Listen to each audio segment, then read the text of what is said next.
3 tonnes d'or déplacent silencieusement les certitudes économiques du Sahel. Alors que les marchés internationaux annonçaient un choc brutal, les premiers chiffres ont révélé un écart persistant entre l'alarmisme extérieur et une stabilité intérieure mesurable, déroutant analystes et institutions régionales. Que signifie concrètement cette divergence pour vous aujourd'hui, à l'heure où Ibrahim Traoré défend une méthode fondée sur la mesure plutôt que sur la rupture? Une décision comptable devient alors un basculement stratégique durable. Cette séquence propose une lecture rigoureuse d'un phénomène souvent réduit à des slogans. L'intérêt est simple: comprendre les écarts entre prévision et réalité.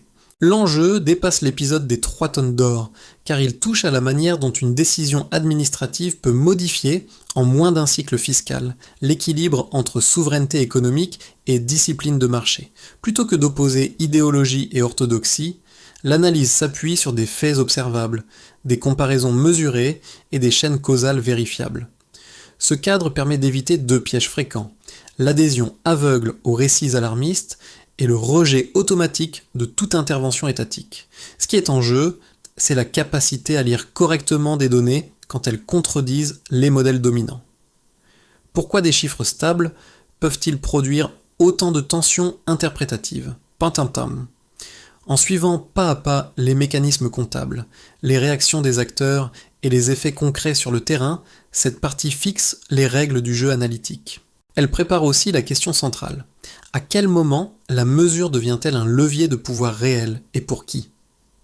Les chiffres ont démenti le scénario dominant plus vite que prévu. En 2025, le Mali a déclaré une production de 67 tonnes d'or, un niveau supérieur aux projections qui anticipaient une contraction rapide après le durcissement administratif. Cette donnée, prise isolément, pourrait sembler anodine. Pourtant, elle a agi comme un révélateur. Les modèles extérieurs reposaient sur une hypothèse simple: un contrôle étatique accru entraînerait mécaniquement une chute des volumes, une désorganisation des chaînes minières et un retrait des investisseurs.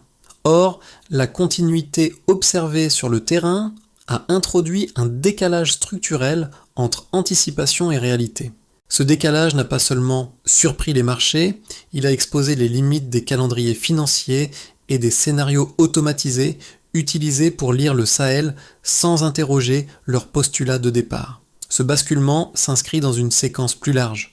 Au Burkina Faso, Ibrahim Traoré avait déjà mis en avant une réforme comptable exigeant que les opérateurs rendent des comptes d'abord à l'État selon des formats définis localement. À l'époque, cette approche avait été jugée risquée, voire isolée. Pourtant, l'observation progressive des flux n'avait pas montré l'effondrement redouté, mais une stabilisation graduelle, difficile à intégrer dans les récits dominants. Dans le contexte malien, la révélation des volumes produits a déplacé le débat. Les administrations ont commencé à produire leurs propres données, réduisant la dépendance envers les rapports fournis par les compagnies étrangères. Ce changement méthodologique a transformé la nature même de l'analyse. Il ne s'agissait plus de spéculer sur des chocs hypothétiques, mais de comparer des résultats vérifiés à des hypothèses contestées. Ainsi, la question n'est plus seulement de savoir si l'intervention est légitime, mais si la mesure précède l'interprétation. En plaçant les chiffres avant les récits, la méthode associée à Ibrahim Traoré a ouvert un espace analytique nouveau où la souveraineté cesse d'être un slogan pour devenir un paramètre observable. Pour comprendre la portée concrète du changement, il faut quitter les tableaux macroéconomiques et suivre ceux qui appliquent la règle au quotidien.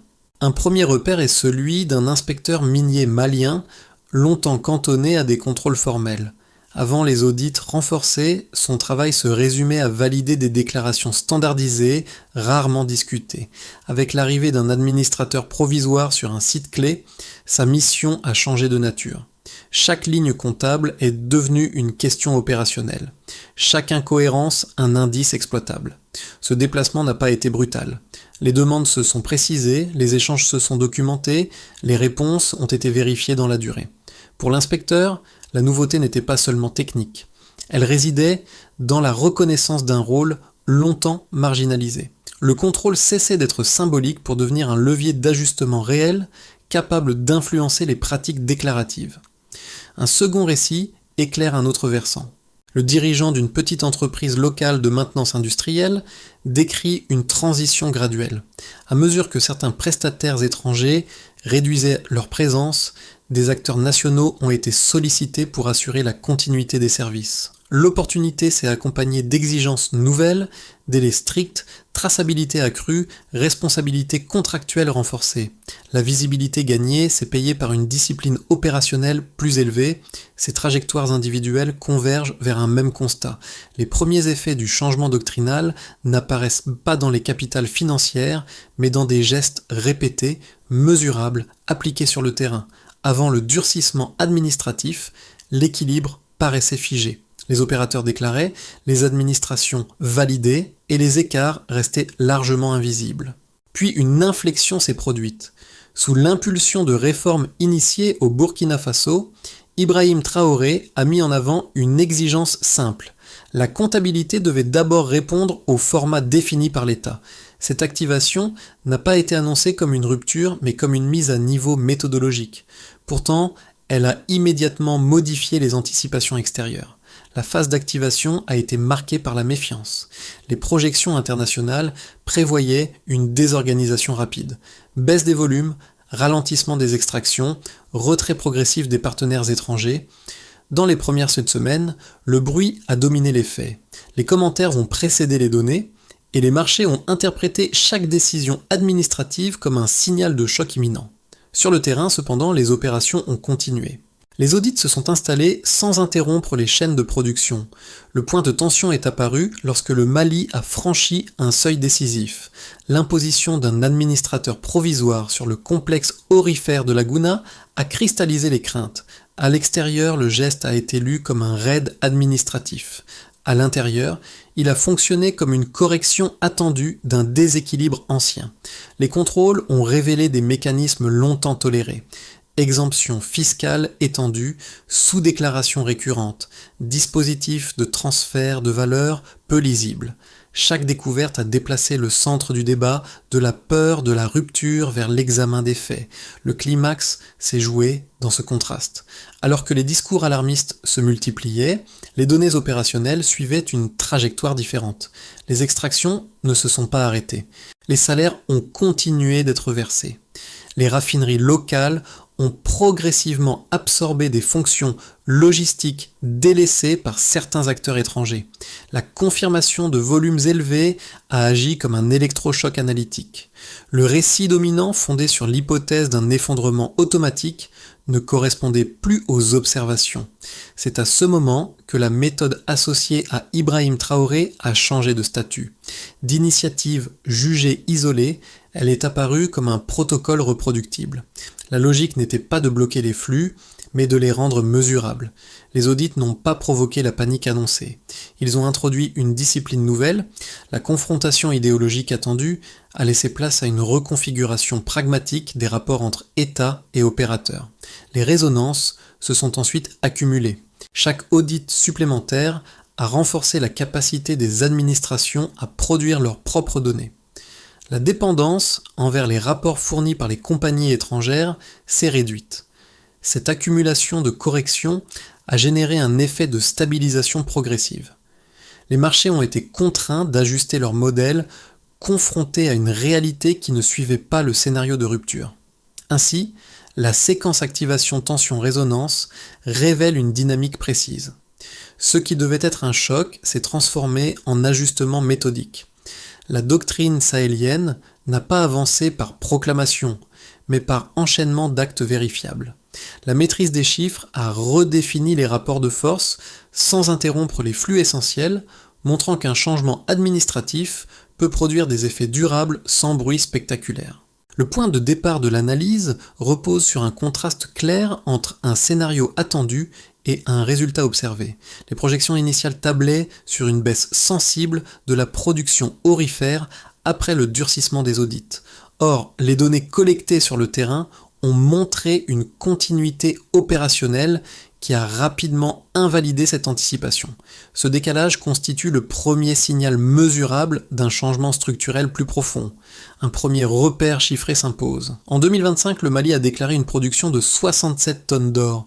Ce volume est supérieur aux estimations formulées avant l'intervention administrative.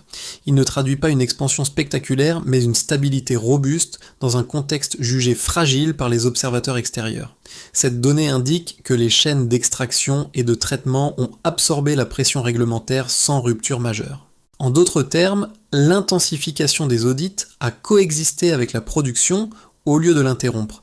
Un second indicateur affine la lecture.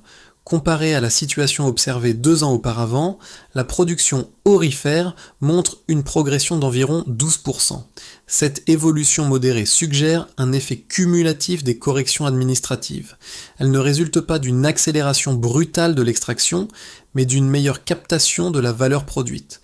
La réduction des sous-déclarations et la clarification des flux ont déplacé le chiffre déclaré plus près de la réalité opérationnelle. Le delta observé valide l'hypothèse selon laquelle le contrôle peut fonctionner comme un stabilisateur comptable plutôt que comme un frein productif.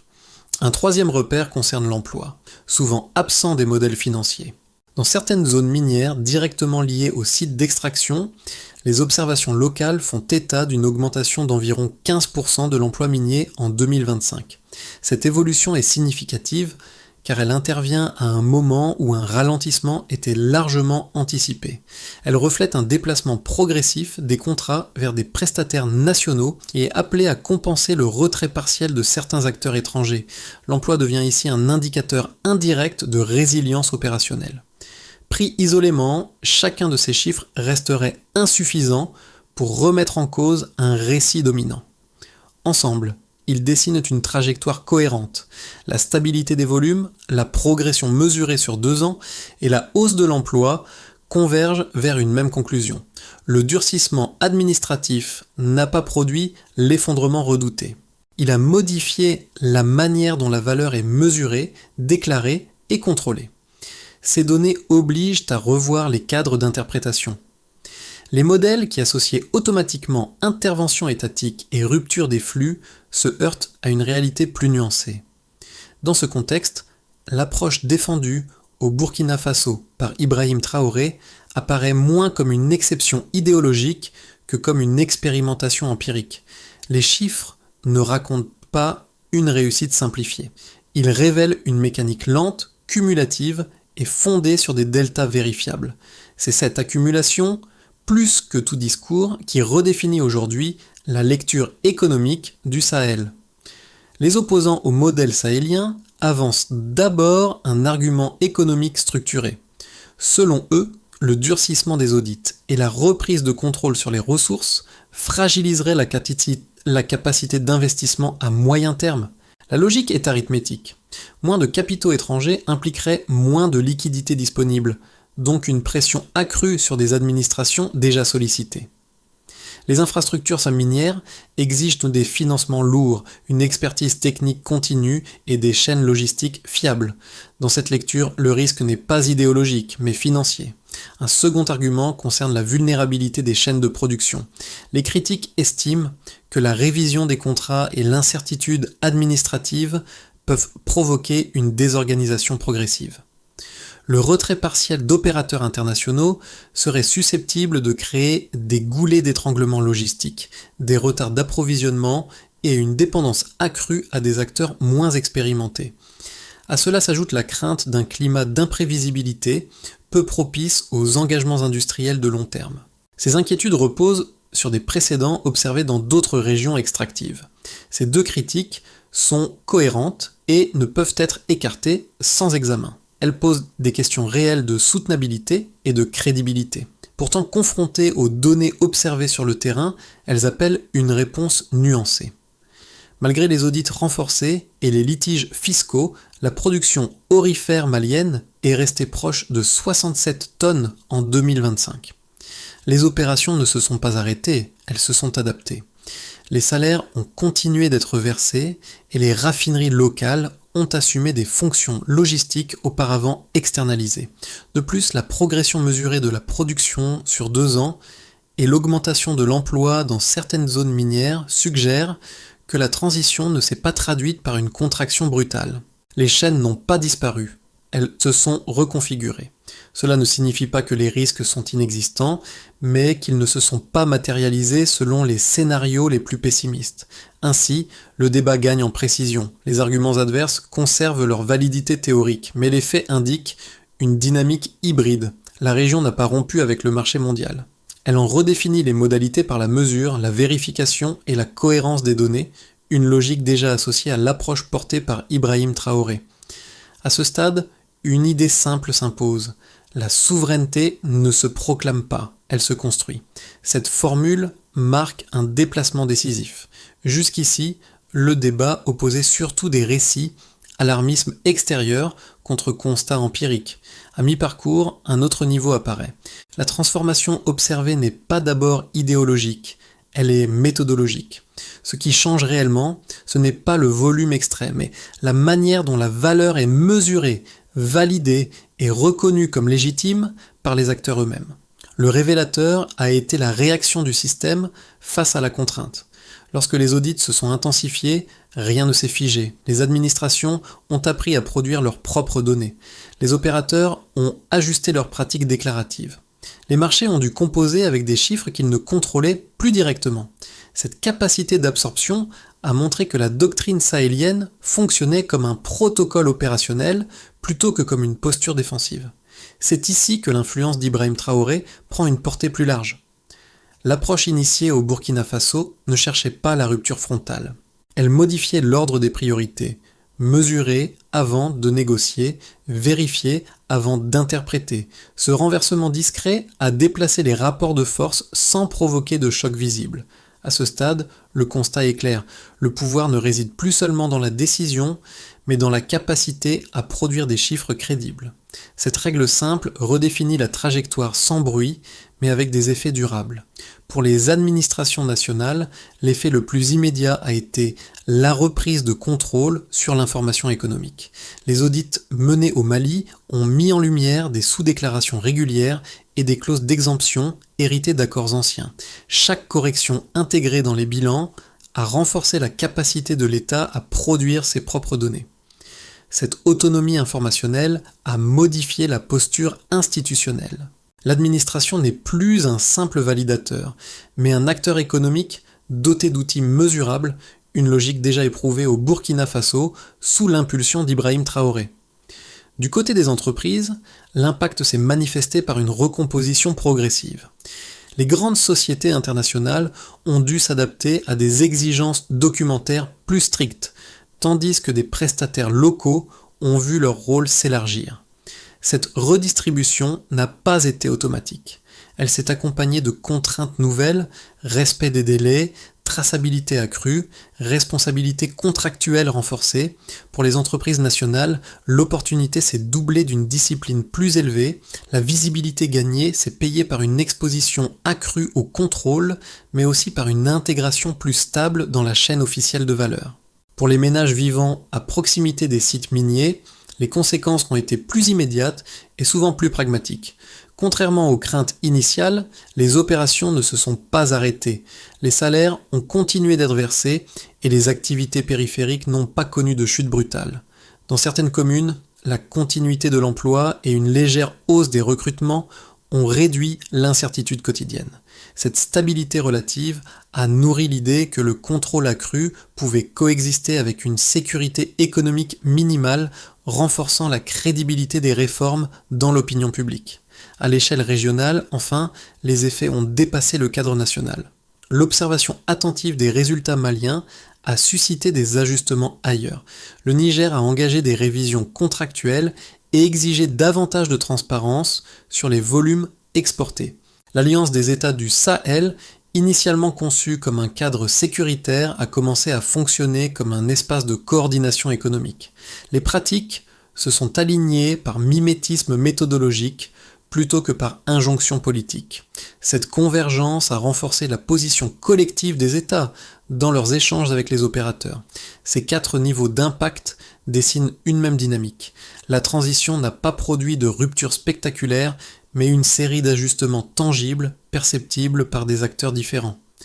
En plaçant la mesure au centre, la méthode associée à Ibrahim Traoré a transformé des décisions administratives en effets vécus. C'est dans cette accumulation de conséquences concrètes que la souveraineté cesse d'être abstraite pour devenir une réalité observable. Un premier scénario, dit de continuité, repose sur la poursuite méthodique des pratiques actuelles. Les audits se maintiennent à un rythme stable, les formats de déclaration restent inchangés et les opérateurs intègrent progressivement les exigences documentaires. Dans cette trajectoire, les volumes extraits demeurent relativement constants et les tensions restent contenues. La souveraineté comptable devient une routine administrative plutôt qu'un signal politique. Ce scénario suppose une discipline institutionnelle continue et une capacité à résister aux pressions conjoncturelles sans accélération brutale. Un second scénario, plus favorable, imagine une synchronisation accrue à l'échelle régionale. Les expériences menées au Mali, au Burkina Faso et au Niger convergent vers des standards communs. Les méthodes d'audit s'harmonisent, certaines données critiques sont partagées et des équipes techniques coopèrent davantage. L'Alliance des États du Sahel évolue alors vers un cadre économique plus lisible. Cette cohérence méthodologique renforce la prévisibilité des règles et attire des partenaires prêts à travailler selon ces normes. Dans cette hypothèse, la région consolide sa position de négociation, prolongeant une logique déjà associée aux orientations impulsées par Ibrahim Traoré. Un troisième scénario, plus tendu, ne peut être écarté. Il repose sur une résistance accrue de certains acteurs extérieurs, inquiets de la perte de contrôle informationnel. Des pressions diplomatiques, des tentatives de renégociation défavorables ou des signaux de désengagement partiel pourraient émerger. Les administrations devraient alors gérer une double contrainte, maintenir la réforme tout en absorbant les tensions externes. Le risque principal ne serait pas un effondrement immédiat, mais un ralentissement, lié à la dispersion des ressources institutionnelles. Ces trois trajectoires ne sont pas des prédictions, elles constituent des cadres de lecture conditionnels. Si la cohérence administrative est maintenue, la transition gagne en stabilité. Si elle se fragmente, les effets s'affaiblissent. La recommandation centrale est donc méthodologique. Mesurer avant d'agir, consolider les données avant de négocier.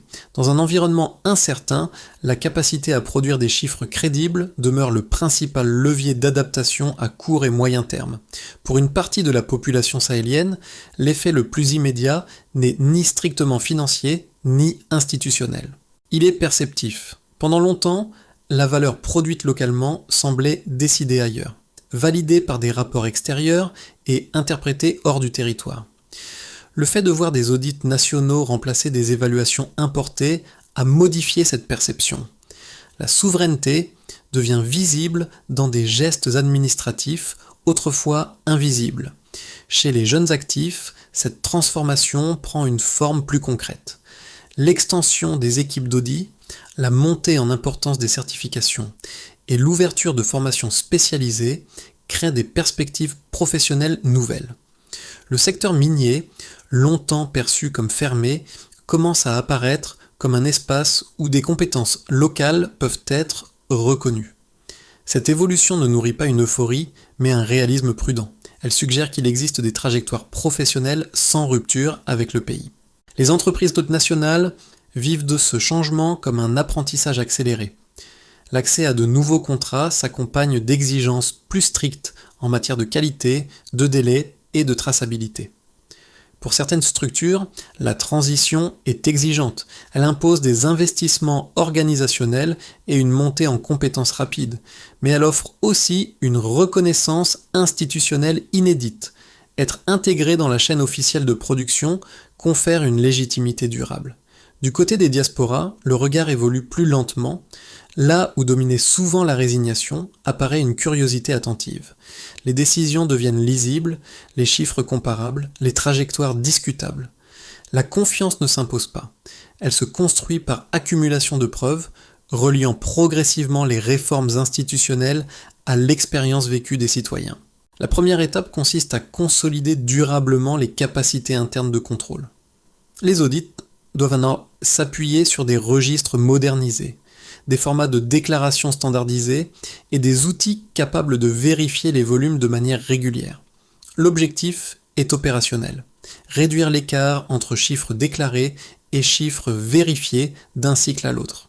Le critère de réussite n'est pas politique, mais mesurable à travers la diminution progressive des anomalies comptables. Cette logique prolonge l'approche défendue au Burkina Faso par Ibrahim Traoré, où la maîtrise des données a été posée comme condition préalable à toute négociation. La deuxième étape porte sur la formation et la montée en compétences. Un contrôle renforcé ne peut être soutenu sans équipe qualifiée. Il s'agit de renforcer les filières techniques liées à l'audit, à la certification et à l'analyse des flux miniers. L'indicateur clé est simple, la part des inspections menées sans assistance extérieure. Plus cette proportion augmente, plus la souveraineté comptable gagne en profondeur et en crédibilité. La troisième étape vise la synchronisation régionale. Pour éviter une juxtaposition d'initiatives isolées, les États doivent aligner leur méthodologie, harmoniser les formats d'audit, partager certaines données critiques et constituer des équipes conjointes pour les inspections transfrontalières permet de réduire les divergences. Cette cohérence transforme des politiques nationales en dynamique collective, renforçant la prévisibilité des règles. Enfin, la transparence constitue la quatrième étape. Publier régulièrement les résultats d'audit, les ajustements contractuels et les évolutions réglementaires permet de consolider la confiance interne et externe. La réussite se mesure par la régularité et la lisibilité de ces publications. À ce stade, la méthode associée à Ibrahim Traoré cesse d'être une orientation abstraite pour devenir un système vérifiable, compréhensible et discutable. Lorsque l'on revient à l'image initiale, celle d'un inspecteur penché sur un registre devenu soudain décisif, le sens du basculement apparaît avec plus de netteté. Ce geste discret, longtemps relégué à l'arrière-plan des grandes décisions, s'est transformé en point d'ancrage d'une mutation plus vaste.